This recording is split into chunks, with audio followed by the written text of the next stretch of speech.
visits, one that has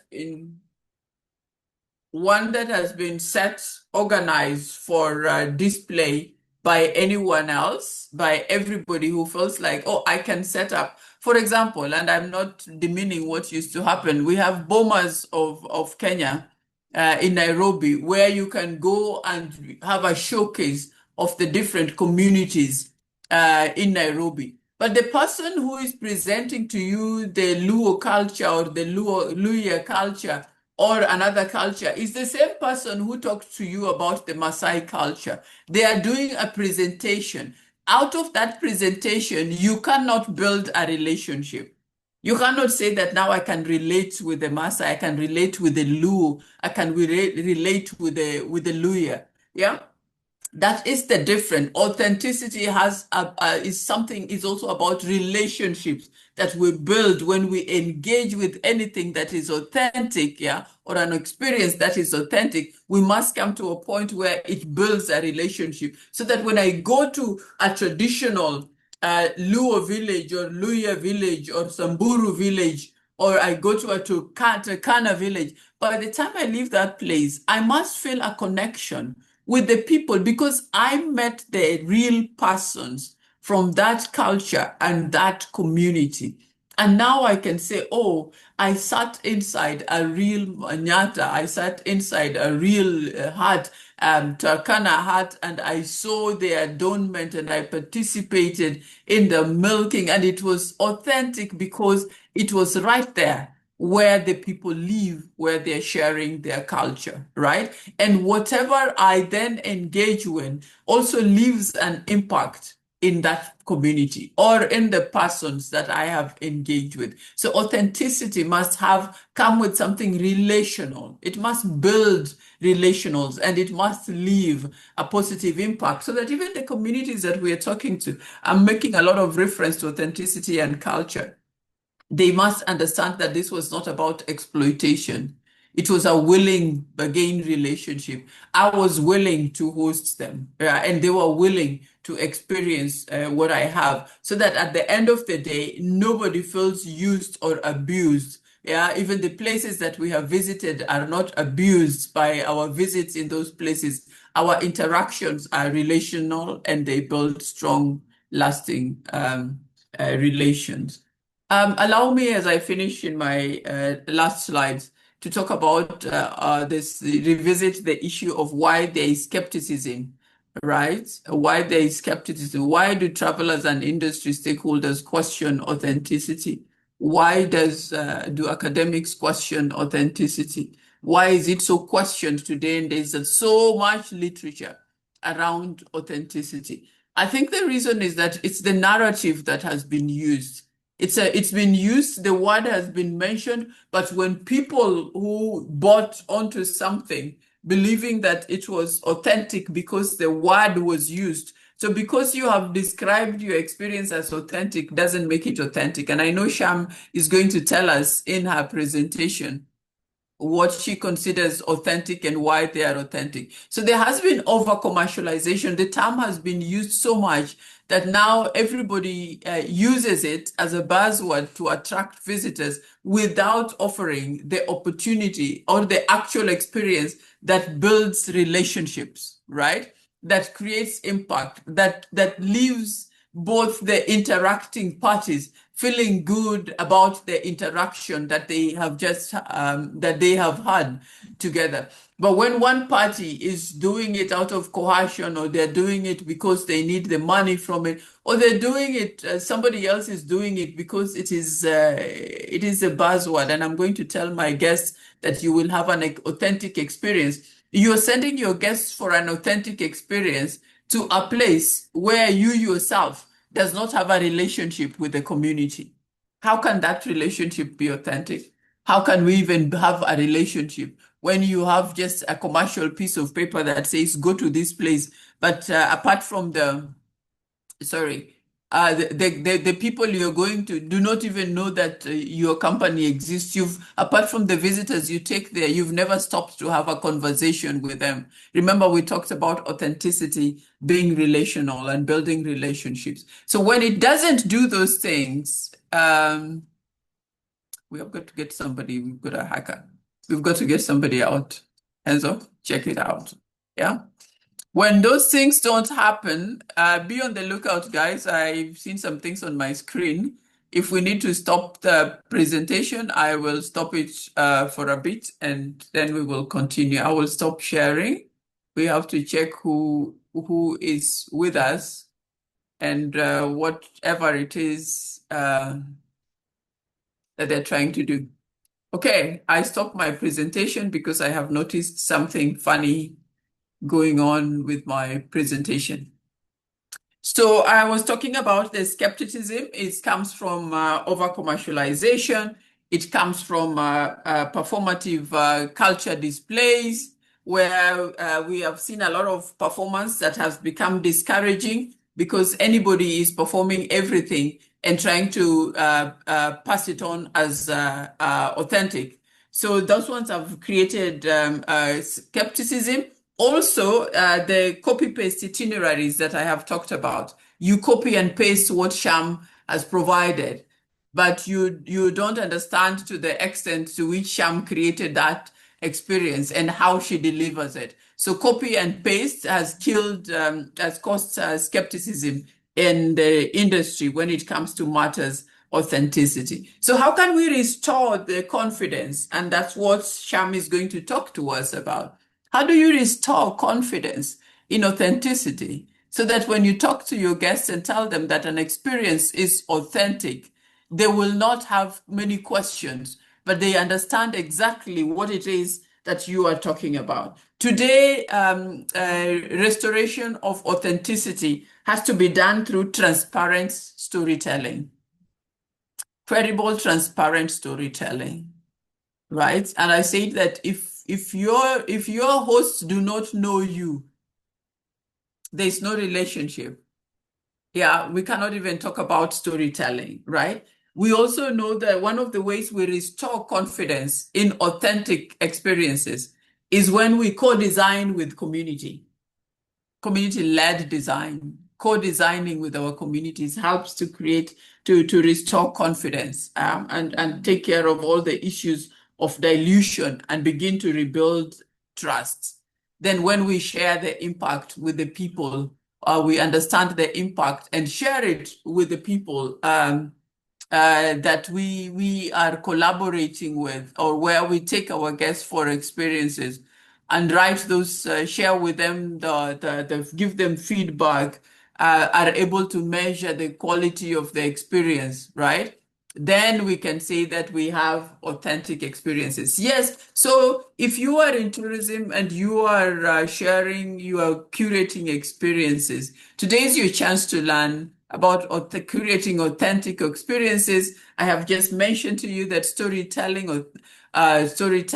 transparent storytelling, and community-led design are some of the things that you can do to start reclaiming that your experiences and what you are offering is truly authentic. Now, allow me to invite Sham at this point to talk to us, and then we will open this for a Q&A.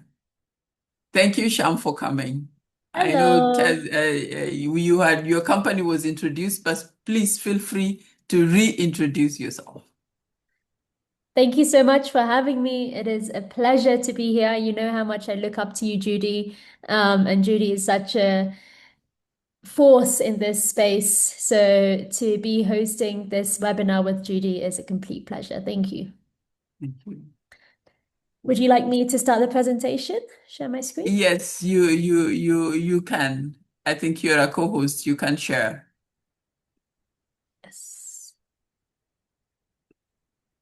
Are we able to see it?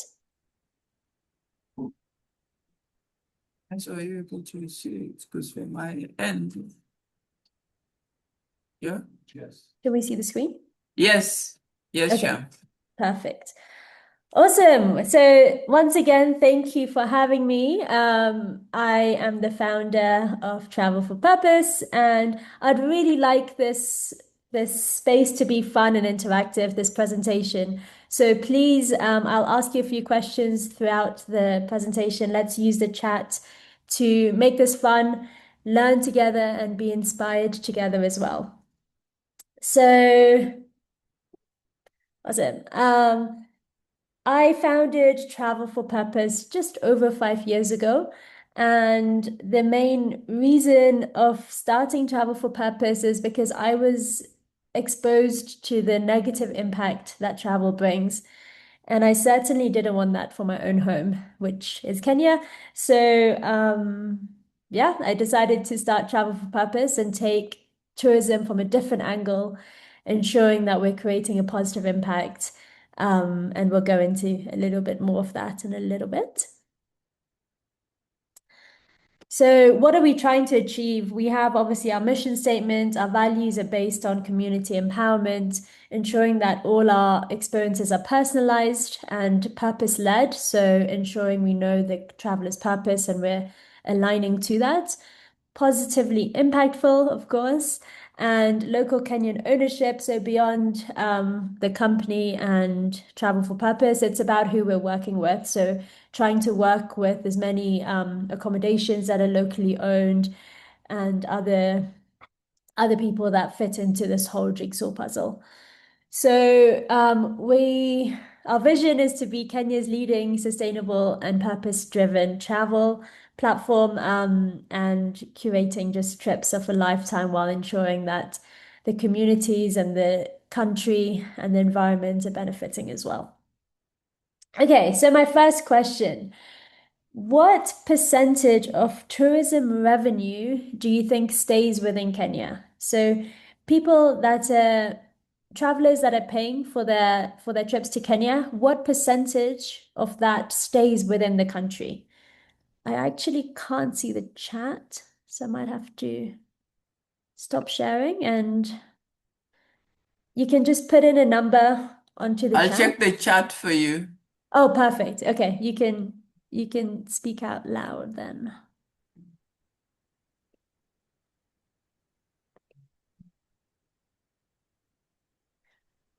Let's I also make this a am. bit quick. Just take out any numbers that you feel. Am I allowed to contribute? Yes, please. No. You can also unmute anyone else and share. Go on, Judy. No, I have Sham, I have very old statistics, and they were credible, so I keep referring to them. I don't know whether anybody else has done that study, and they refer to a specific tourism destination. The organization that did this study is Tourism Concern. And Okay. Tourism Concern in the 1990s, I think that the late 1990s, did a comprehensive study and looked at the retention. A lot of things, I put this disclaimer today as I say this, because a lot of things have changed. But in the late 1990s, tourism concerns said that retention amount of tourism spend in one of Kenya's leading tourism safari destinations was 0 point something percent. It was less than 1%. Wow. Wow. Okay. I haven't come across that study, but that is shocking, as you will all agree. So the number that I have now is 14%, which is a decent increase, but still awful and a huge issue that stays within our tourism industry. How is only 14% of tourism money staying here? Everything else is leaked out. So, this is me trying to identify the problems of what tourism looks like today and what our solution is. So we'll just quickly go through this. The first one is only 14% stays within the country. So we try to combat this by ensuring that every trip is designed with in order to keep tourism income within the country. So that's working with local guides, supporting local communities, working with local accommodations, etc., etc. Number two, problem-wise, is that Kenya is known as a safari destination, and a lot of travelers come solely for the safari, and this limits the amount of benefit to the local communities, but also they don't really see Kenya and the culture for what it is. So our solution is to create these community-driven impact experiences that really showcases Kenya for what it truly is, immerses themselves in the culture, in the history, but also empowers the locals. And then the third problem is conventional tourism usually contributes to higher carbon emissions and isn't the best to the environment. So we are keeping that as a forefront of whenever we're creating experiences, making sure that we're taking this from an eco-conscious lens and leaving a positive footprint. T4P services, generally, we have four main services, I guess. So the first one is a personalized itinerary. And this, as Judy touched on, is super important to ensure that we understand the traveler, what they're looking for in this experience. And we're really putting the time and effort to curate their itinerary just for them. So these aren't the cookie cutter tours and itineraries that you see all over the place. It's making sure that we're doing it specific for the traveler, and therefore it's way more meaningful. Um, Second is impact trips. This is probably our biggest focus as a company. So we curate experiences around Kenya that are, I'll use the word authentic, and we'll go into that a bit more later. But yes, this is what really makes us stand out, and we can do these off the beaten path experiences. And then accommodation. So we only work with a select few accommodations, and we carry out impact analyses at these accommodations to ensure that they align to our values. Once they do, we then onboard them as a Rafiki accommodation Rafiki, and therefore then take travelers to them and use them as within our itineraries. And lastly, special occasions. This has just come up in the last year and a half or so, but a lot more honeymoons, proposals, birthdays, anniversaries, and these are a lot of fun because again, the purpose is obviously evident, but you can really make something worth memorable and really magical for the traveler. Okay, so our model. This is what our general model looks like. Our target traveler usually sits within 20 to 45 years old. They're ethical, curious, free-spirited, open-minded. They love learning, connecting, and leaving a place better than they found it. But also, we're definitely seeing a global demand rise in terms of ethical, more meaningful travel. So that's, of course, also what we're touching on. Funding wise, we're currently self-funded throughout, and yes, working on finding development opportunities more to improve skills as opposed to monetary. So how we can partner and work together with awesome organizations similar to STTA and really grow together to create more impact and more sustainability. Traveler reviews. So this is a big one for us. We spend a lot of time, and anyone in the tourism industry will agree, creating trips and itineraries for travelers. So being able to see reviews at the end of it, the traveler, because of how much we chat, almost becomes a friend and part of our family. So seeing a review and knowing that the trip went well is a huge fuel for us to keep going and keep doing what we do.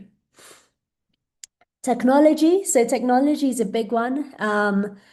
We all know what the digital world looks like now. It's growing. AI is taking over, as some people say, and we're trying to stay in line and work with the different tools we have.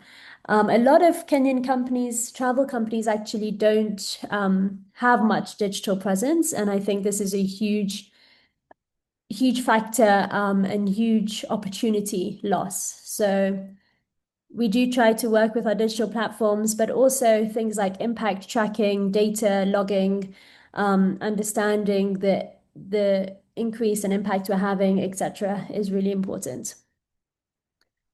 Sustainability and action. So this is a little insight into what we do. It's just very brief. but trying to obviously from a carbon perspective, so this is more environmental, from a carbon perspective, making sure that with our trips we're using less carbon. This could look like human-powered experiences. So we've got canoe rides, walking tours, e-biking tours, dhow rides, which are powered by the sail, etc. Working with accommodations that use renewable energy, but also go beyond that, biodigesters, recycling systems, you name it. And this is all within our impact analysis. And with our impact analysis, by the way, we carry out an impact analysis for the accommodation and then we give them feedback. Okay, this is how you can improve. This is what you can do. And these are, in many cases, very simple, easy to make changes. So really working with them through that. And this is something we do completely for free, but we just believe we can share what we've learned throughout the years and help other companies. Environmental stewardship. So we do a lot of mangrove restoration, especially on the coast. We have some reforestation projects, conservation, of course, and responsible guiding. This is a big one because we curate a lot of our trips ground up. So this is ensuring that guides are trained from a ethical perspective, but also from an environmental perspective. What should you be doing if you see trash, pick it up, recycle or dispose of it consciously, and really making sure that our guides are working in alignment to our values. And now a lot of them are actually coming back to me and saying, oh my gosh, look at the impact we've had, look at the change we've had in this environment. For example, Congo River in Diani, this is where the river meets the sea, and actually this picture is from there. It's the because these practices have transferred through the guides and the different canoe guides there, the place is so much cleaner and the locals are noticing the difference. So it's wonderful. Okay, empowering community. So this is kind of the how we work ground up. So we co-create all our trips with communities. And to do this, therefore, it means that all our trips are 100% Kenyan led. All our guides, partners are all Kenyan. We work with disability inclusion communities, but also women empowerment. So a lot of women groups to curate experiences. For example, our basket weaving and making paper from elephant dung in the Voi area is done by a women community group, and they're amazing. And you dance with them, um, and they're just full of life, full of so much energy. Traveler giving. So this is part of our conscious safaris. We include happiness in a box, and there's a kind of food and resource packs where the traveler makes connections with people throughout their trip, and they can decide who and when to gift these to. So this is our way of reaching the community slightly, because obviously everyone knows that safaris are done in very much segregated areas where there is um, not much communication with the traveler and the community in most cases. Okay, empowering communities through travel again. So storytelling, Judy really touched on this, but there's wonderful city tours you can do where it's guided. I'm sure a lot of you have heard of Nainami within Nairobi, and it's guided by ex-street boys. They go through the entire story of how it was growing up, and you really picture, as a traveler, you really see the city as a through their eyes, which is wonderful, but it also supports transformation and creativity. And as I mentioned, the hands-on workshops.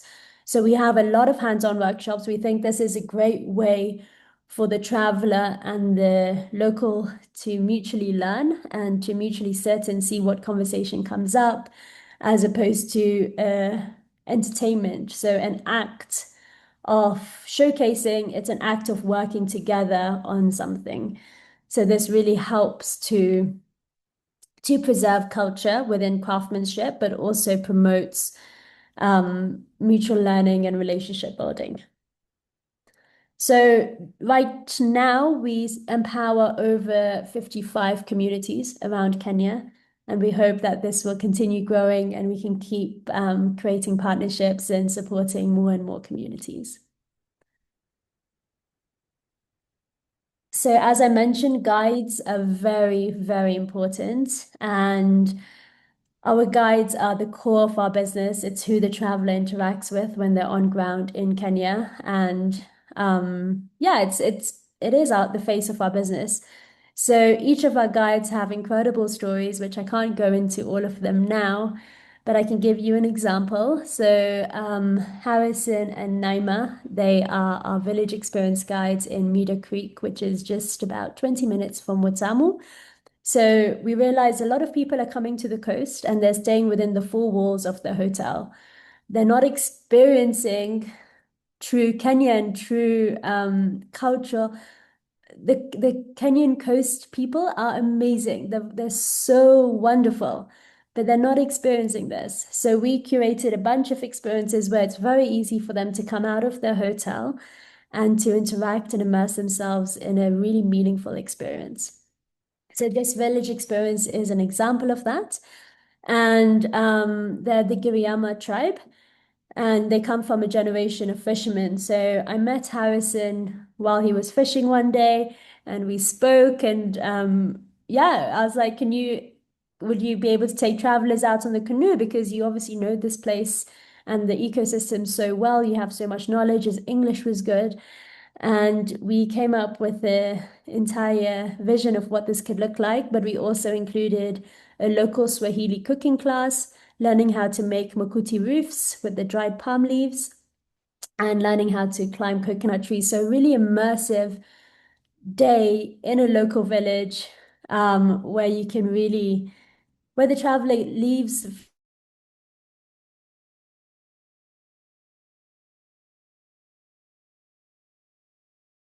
Naima started this during the pandemic as a little kind of homestay, not with these experiences, but we've empowered them to create these experiences, and now it's a wonderful, wonderful place.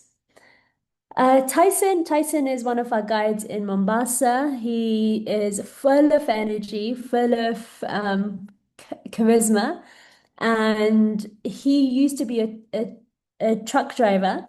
And I met him when he was a tuk-tuk driver. He was just a tuk-tuk driver in Mombasa. You know how many tuk-tuks Mombasa has. He used to do some deliveries, but he had such great energy, which was not being used in the right way. So we trained him and we sent him to school to do guiding. So now he's our city tour guide in Mombasa. And yeah, the reviews we get about Tyson is just the best because he loves meeting new people and our travelers, and they love him just as much back. Okay, so people and partners mean so, so much. Um, we really believe this isn't a competition. It's about working together to curate experiences that the travelers will remember for the rest of their lives, but will also create such an impact on the environment, on the communities, etc. So how can we work together to expand and have this impact so well grained in what we do? So yes, I think that's basically this area. So we work with artisans, groups, producers, etc., to make sure that we're doing as much, we're reaching as many people, but also inclusivity within gender, but also disabilities, cultures, faiths, all of that. So the future of travel for purpose. um, this we really want to obviously continue creating more and more and more impact. We would love to launch an impact fund where we're working with different projects and projects that we've curated ourselves to ensure that they're getting as much support as we can give them. And also just to be recognized as that leader in impact travel, inspiring people all around to make this sustainable choice and to travel in different ways. So we just turned 5 a couple of months ago, and I thought I would share a little video to sorry, I think I'll have to just to showcase how our little family that we've created. Thank you for being a I part of hope the you can Young hear. TNT family. We love you. We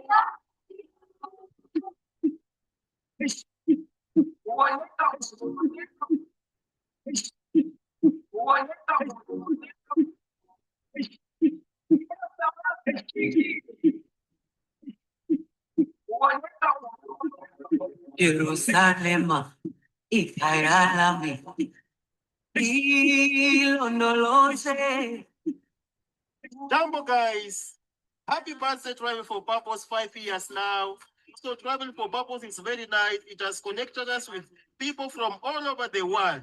And you know what? After the tour and other things, travelers normally tip us. And when they do this, we feel happy. Travel for Purpose, thumbs up. It is now 5 years. Thank you. We are now heading to the 5th year, together, working happily together, funny together, doing the mangrove tour, doing the cooking class, doing the Makuti workshop. Wow, we are happy to meet again with Shah. My name is Monica Makori, and I'm the coordinator of Mema Women's Group. We wish you happy 5 years, 5th anniversary, and we are so happy to be working with you. I've been working with Travel4Purpose for about 5 years now, and we're doing the food tour together, and it's been so nice. Sham is so great to work with.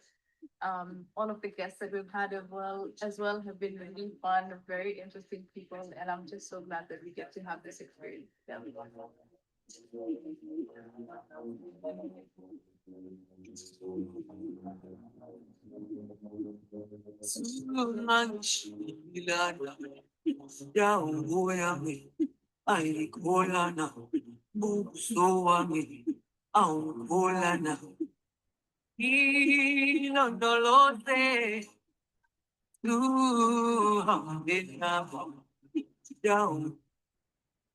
Okay, I really hope you could hear that. Let me just share the screen again. So I think what we've created with our Travel4Purpose family has been really special. And I just want to communicate that it takes a lot of time, a lot of effort. As Judy said, it's a lot of relationship building. Each trip probably takes about 5 to 10 visits from myself to curate that relationship, but also then to curate the experience. But the impact that it has, the people that we can support, empower, inspire, and take to the next level makes it all worth it. But then also the traveler's experience at the end of it, and hearing them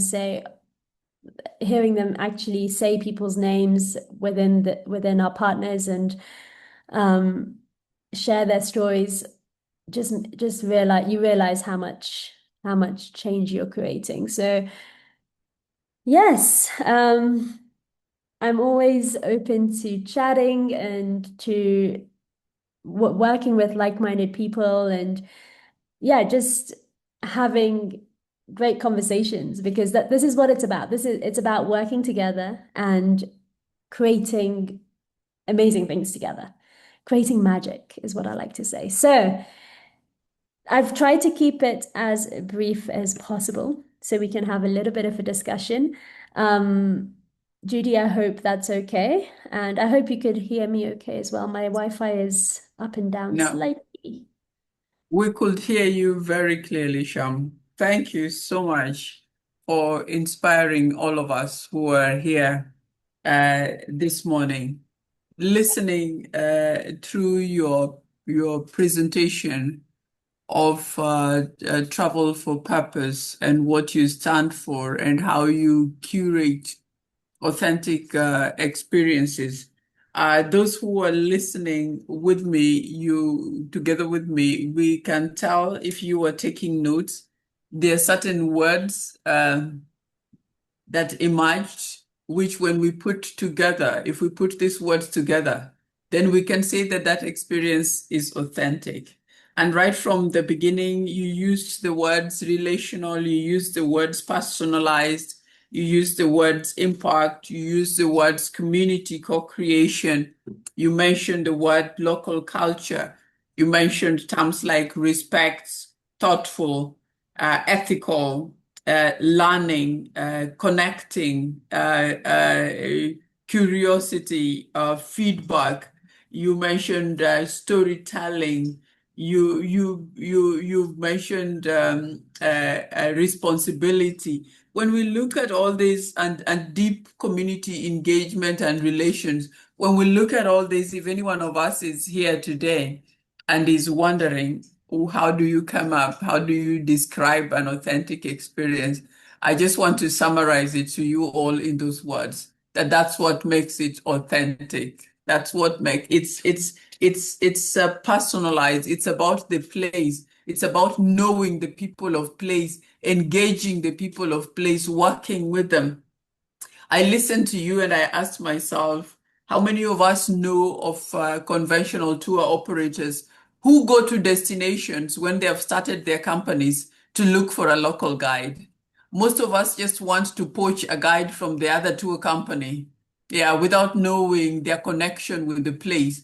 But we've learned from Sham that every one of her guides is connected to the place. They are connected to place. And she found a tuk-tuk driver and invested in them and enabled them to tell their story of their home. She found Harrison and Naima, a fisherman, and connected with him. And now they're telling and hosting guests, authentically offering their lives and sharing a life that they have lived. Now, this is what we call being intentional about curating authentic experience. You cannot curate authentic experiences if you are not intentional, deliberate, and it takes time. You've just had Sham say that before she delivers one experience or two, she has to visit the place like 5 times to build the relations that we were talking about earlier on, as ways of restoring confidence in authentic travels again. Because a lot of us, like I said, one of the reasons for skepticism is copy and paste.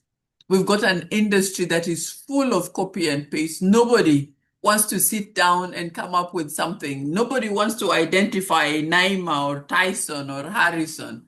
No, they all just want to go and pick somebody whom they have known from the next company and make them the hosts of their guests. Nobody wants to invest more in a guide that they have poached from another company.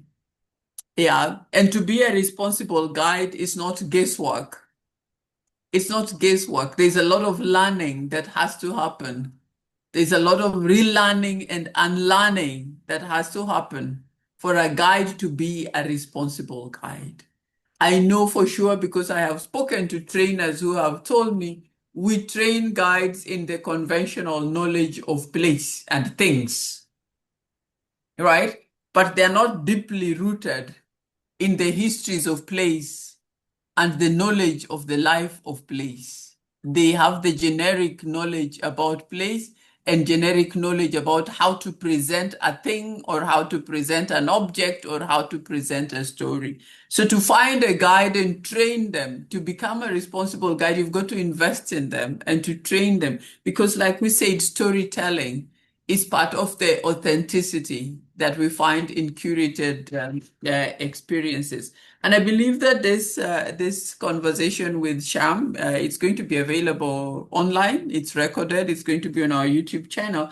That it will inform most of the young people, and I have seen them here this morning. They are students and they are teachers, and that it will inform how tourism pans out in our destinations in the years to come. That our places will still remain relevant.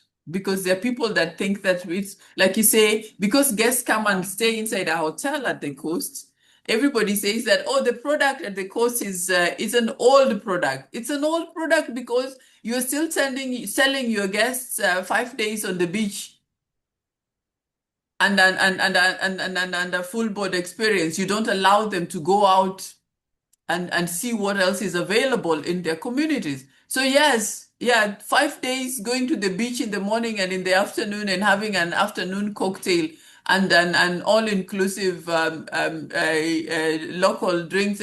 Everything that comes with that package is so old, I agree. And it can make a destination so dead.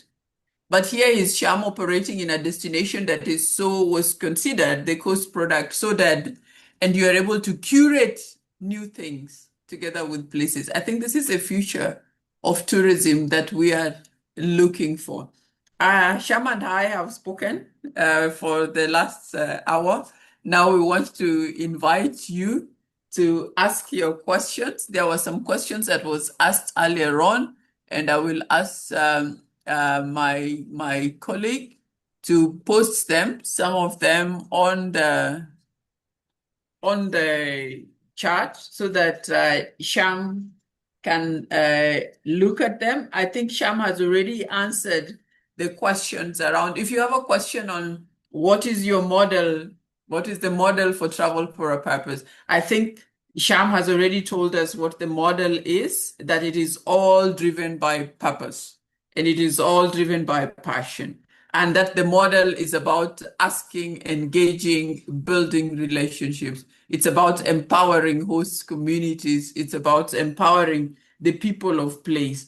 We have also had from Sham how she has overcome the issues I raised around authenticity, right? She has storytelling ingrained in all the experiences that she offers. She creates the authentic experiences together with the people of place, and it's offered by the people. So also taking care of the issues of skepticism around transparency of storytelling, right? Imagine, let me give you a scenario why storytelling by people of place is authentic. Imagine you have visitors coming into your home, and you have opened your home for visitors to come, and then somebody else who comes with the visitors starts telling you a story, how you have lived in that house, how that house looks like, and the things that they can see while you are seated there and listening to them telling you a story. This is what we do to our guests most of the time when we don't engage, when we don't organize and plan for authentic storytelling by the people of place. It's like going to visit someone and taking over and trying to describe my house while I'm sitting down and how my life has been. So Sham has answered some of the question on skepticism. We have learned from the words that I mentioned what makes an experience authentic. I just mentioned the keywords that emerged from this presentation. She has also told us a little bit about what it takes to craft those experiences, the investment in people, the investment of time, and being intentional. If there is a tour operator in here, before I go into these other questions, I have this question to any tour operator that is in here in this gathering today. Which part of Travel for Purpose model resonates most with your work, with how you do tourism? I want to hear from or how do you find the model, by where do you find the challenges when you listen to Sham and you're thinking, hey, is it possible to even do that? Which part of her presentation and the model resonates with your work? Any tour operator wants to chime in before Sham? The questions that came are already here, posted by Teresa. You can have a look at them, and then you can pick them in any order that you want to, just giving overviews of them. Anybody, any operator wants to chime in before Sham? Would you Don't be raise your hand? afraid. Raise your hand if as you're thinking about it, Sham, you can look at the questions and proceed. Sawa. Okay, so firstly, touching on marketing and branding, it's funny, we haven't spent any money on marketing, and I guess because we're fully funded, self-funded, that wasn't our core focus at the beginning. It's actually curating these experiences. And marketing, we do have social media channels, so we do post on those fairly regularly to share our offerings, what we do. But word of mouth from our experience has been the biggest blessing, I guess. Being able to naturally get travelers and them hearing from their family and friends their experience with Travel for Purpose, and then therefore trusting us and for their experience in Kenya. So word of mouth in tourism gains a lot of trust naturally and is probably the biggest blessing, as mentioned. Yes, George, go for it. Thank you. Thank you. I hope I'm audible. So just to respond to what Judy said, because we have a tour operator portfolio, that's Sunworld Safaris. I think the biggest misconception, I would say, that most tour operators have is that training, these guides from, for instance, Savo, we have Taitas, is expensive. Investing in them and packaging them is expensive. But I really, really admire the model that you're using, and you've really challenged most tour operators, because this is the authenticity direction that every tour operator should consider, even not only for the tour operators, but also when comes lodges are curating their experiences. This is the way to go, and I must commend you for, encouraging us to, go that extra mile to ensure that we believe and trust that the people we found on ground are the best people suited. When you package them and give them knowledge, you have a better experience. Thanks for that. Thank you so much, George. That means a lot. And thank you for sharing your experience. Sunworld and the Savoy Collection do amazing work as well. Okay, carrying on with the questions. Beginning is tourism startup. So it really does come down to passion. It's a bumpy ride. There's a lot of challenges, and if you don't have the passion and if you don't have the fuel within you, you will fail very quickly.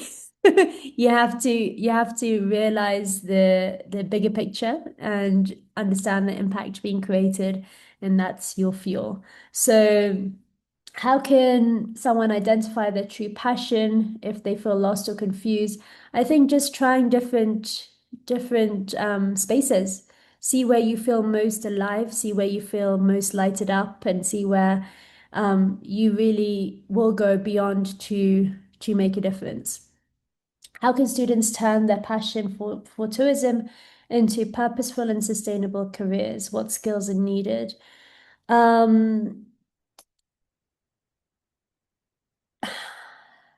I think that passion needs to come from within. Yes, you can learn about things and therefore that passion can grow, but it needs to have a deep rootedness in you. And what skills are needed for authentic travel experiences? Honestly, if you love travel, you will kind of understand what the traveler will appreciate. And you can start to curate that, but seeing it from a different lens of impact. So seeing the whole holistic frame is really important and a really important skill to have. Communication is key, being able to communicate with the host, the guide, what the expectations are, but also with the traveler in terms of what they can expect, because you don't want to sell an experience where it's completely not what it will be on ground. Being able to be completely transparent and honest is also very key. For a student looking to enter this field, what specific skills or experiences should I focus on gaining now to prepare a career in sustainable and purpose-driven tourism? Yeah, similar to what I just said, communication, trust, being able to go through the difficult times, because there always will be difficult times. The ecosystem is a tough one. There's a lot of players, and some people are evidently doing what's not right, and that can get very frustrating. But you have to keep going with whatever you feel is the correct method, and even if it's harder, it will all pay off down the line. Okay, I think these are fairly similar. So what key attributes? Yeah, all similar. So if we move over to creating authentic experience questions, what are the key factors? Again, I think we went through this in the presentation quite a bit. But if you think about, you want to leave the traveler changed and not entertained. You're not putting on a show for the traveler. You want them to go back to their home country as something has changed within them. They've experienced Kenya and something has changed within them. And they'll speak about this experience because it's changed them within. So rather than just being entertained, and safaris are a lot of entertainment, you're kind of in a car and you're traveling around and you're viewing wildlife, but how can we make that safari? Sorry. I was gonna sneeze and it's not coming. Okay. How can we make the experience so much more meaningful and so much more authentic, so they go back and they speak about this because it was so different to anything else that they've experienced. Single.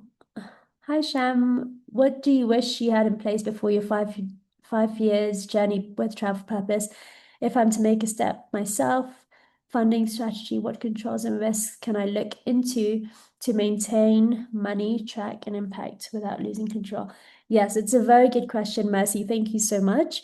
As a business owner, you need to figure everything out, from the accounts to the marketing to the legal side of things to the communication to sales. Like, you are everything, especially at the beginning where you can't afford to hire. You are everything. So being able to take it in your stride, being open-minded to learning, to growing is incredibly important. And I think in terms of limiting your risks, it's taking things gradually. A lot of people want to grow very quickly, and growing very quickly means that you're not putting enough concentration and focus on certain things. And it might be meaning that you're also not creating things wholly. It's got holes in it, and it's not going to be sustainable in that case. So taking things pole pole and being able to enjoy the journey again as well, because enjoying it is what will fuel it, is what will make you show up every day and make you serve your travelers in the best way possible. I hope that answers your question. And Maria has asked, focusing on people on the host ground does create richer experiences, but won't it leave learners or students on the sidelines? Focusing on people on the host ground does. I'm a little confused with what you mean. Learners and students, I think, can always be incorporated in experiences, and it kind of depends. I know there's a lot of university students on this webinar. You need to take a different angle. You need to stand out to showcase who you are. I get a lot of people asking for internships, but they all have the same strategy. They come with a one sentence of, can I have an internship? Are you looking to hire? You need to give me more. I don't have much time in the day to ask you for your CV, to ask you what your inspiration is, why Travel4Purpose. If you actually show up to say, this is how I feel like I can add value, this is how I feel like I can make a difference, and this is the vision I have, already I know you've taken that extra time and effort to think about Travel4Purpose as a company that you want to work for. as opposed to sending that same generic message to 50 other travel companies. So as a student, I think it's really important to understand where your passion is, where your niche is, and be able to focus on that and really target maybe 2 or 3 companies that would be your dream companies to work with, and understand how you can add value and communicate that across. So I think learners and students can definitely be part of this ecosystem. They just need to understand the niche and take it through a different angle. I hope, again, that answered your question. Awesome. I think I've covered most. Yes, you have. You have covered most of the questions, unless somebody has not put it on the chat. You're right that we have many students here today, and I hope that this is an encouragement. Thank you, Maria Goretti, for confirming that your question is answered. And I want to believe that the students who are here this morning are inspired. You have been inspired by Sham's journey, like I said. She's a Gen Z. Yeah, like not quite. Just turned 30, so just okay. beyond the Gen Z. Just beyond the Gen. But when you started, you were. Then I was, yes. Yes, then you were. You started at that. Yeah. So they can also start. Those who are here and have a dream and have a passion should find the encouragement that passion can be turned into purpose, and very, very meaningful purpose for that matter. As we come to the end of our conversation today, which was mainly around creating authentic experiences, I think I am confident and I am emboldened to make this statement this afternoon that authenticity is not dead. Authenticity in tourism is not dead. Authenticity in tourism will depend on you as a person, yeah, and what you want to do in the industry. It is not dead. The industry is not crowded in terms of what can be created and curated and new opportunities. The industry is not stagnated at what we offer now. There is opportunity to create more authentic experiences. All we need are intentional curators in the tourism industry. And for every student who is here, as you leave college, don't just go and reproduce what has been in the textbooks. The challenge is the tourism industry needs intentional curators who are value-driven. Intentional curators who are value-driven will redefine authenticity, and they will bring back confidence and trust in using the term authentic, because we will listen to it, they will be able to be evaluated, and we can tell for sure that those experiences are authentic.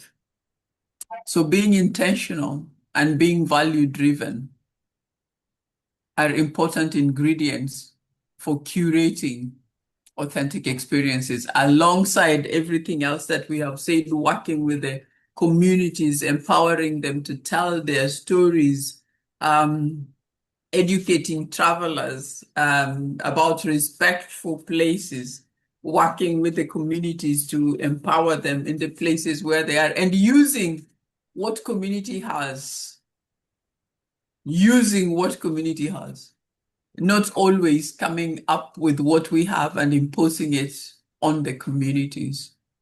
One of my powerful community, I've said it in these webinars before, and I keep saying it because I have a strong affinity for community empowerment in tourism. For me, it is the underpinning core value when we start talking about responsible tourism.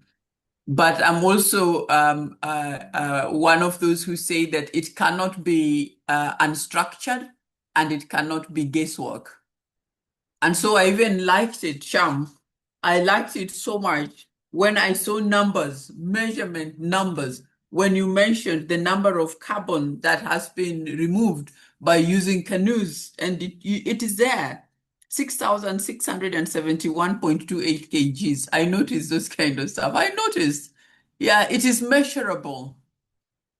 I say this a million times, sustainability and responsibility, even authenticity is measurable. The impact that you create is measurable.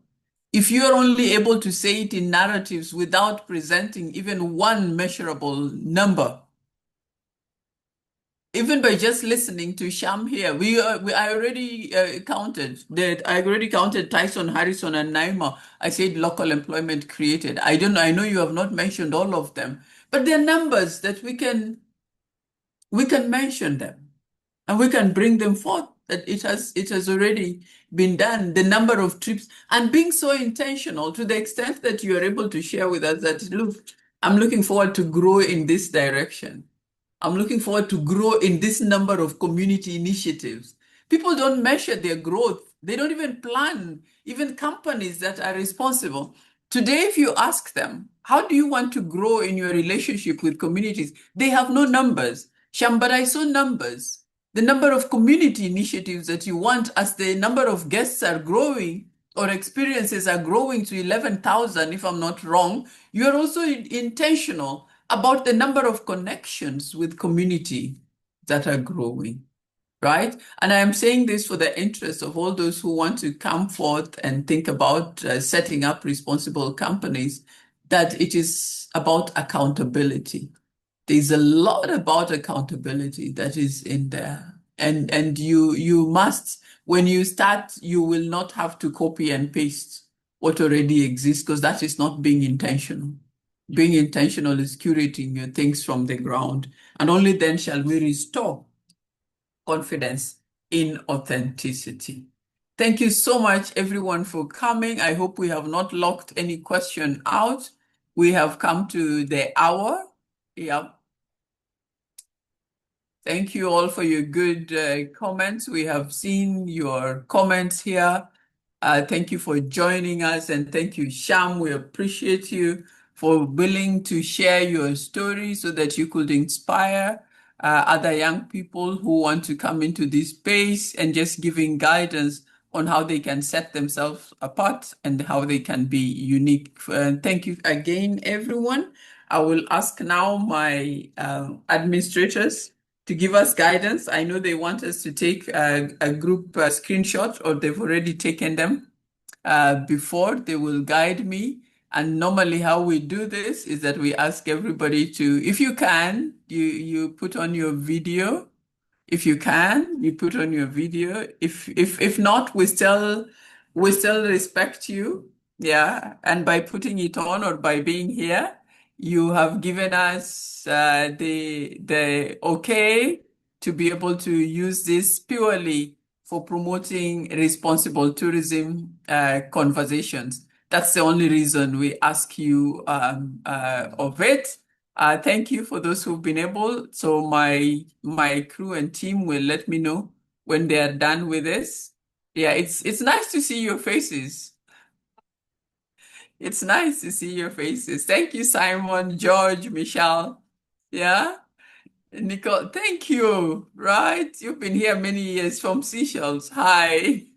Good to see you again, Maria Goretti, Hassan, Frida. See you. Nice to see you, Frida. Yeah, Achi, Suzanne. Great. Awesome. There are many of you I couldn't mention. Laura, I'm excited that you are able to join us today. Thank you so much for being here. Yeah, we belong to the same tribe. Thank you, Laura. Thank you, Brandy, everyone who is here. We are good to go. Thank you. We will have our next webinar, and I would like my team to remind me what the date is. When are we having our next? 18th. 18th of March? Yes, we have our next webinar on 18th of March. We have another host who is a Kenyan host, a lady who is a founder of STTA Tours.